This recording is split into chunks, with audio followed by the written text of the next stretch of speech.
Yun, magandang hapon po. Araw po ng linggo ngayon. Maigi at ang ating bagyo ay wala na. Kalasing wala na po, malayo na. Kaya ulan-ulan na lang. Ayan, papakita ko nga po pala sa inyo yung aking tanim na konting luya ulit.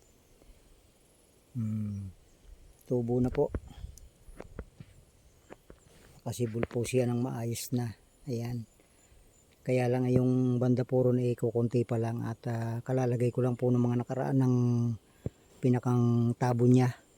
O ang tawag po rito ay kilib. Ayan.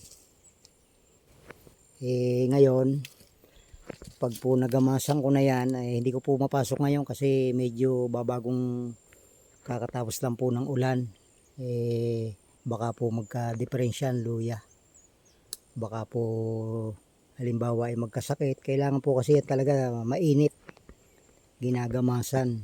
Yan. Tapos pag nagamasan ko na po ay di sasabugan na po ng pataba, abono. Yun. Ngayon tambay, di wala pong maibili ng abono, ano po, di baka po naman tayo ay may makukunan dito. Yan ang mga abukadong yan. Yan, ibebenta. Yan, para may mabili ng abono.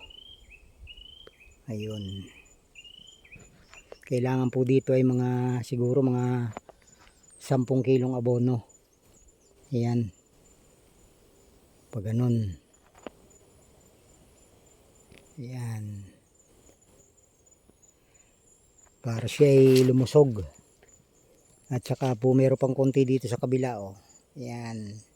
Kaya lang babago pa lang pong tumutubo at nauna pong tanim tong kabila. Pero meron na rin po. Meron na rin siyang tumubo na, oh, yan.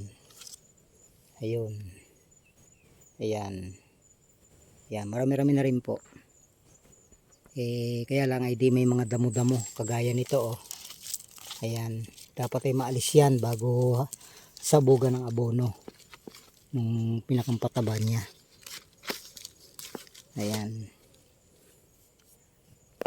Ayun. Ayan po yan. Pagka po tayo ay pinalad ngayong taong to, di mapipera po yan. May pananim na uling bago at mapipera. Ayan, sige po. At magandang hapon. Hindi tayo masyado nakakapagawa ng video at sa dami po ng ginagawa, hindi na halos mapaglaanan ng konting oras. Puro trabaho, ano po. Sige po. Magandang hapon.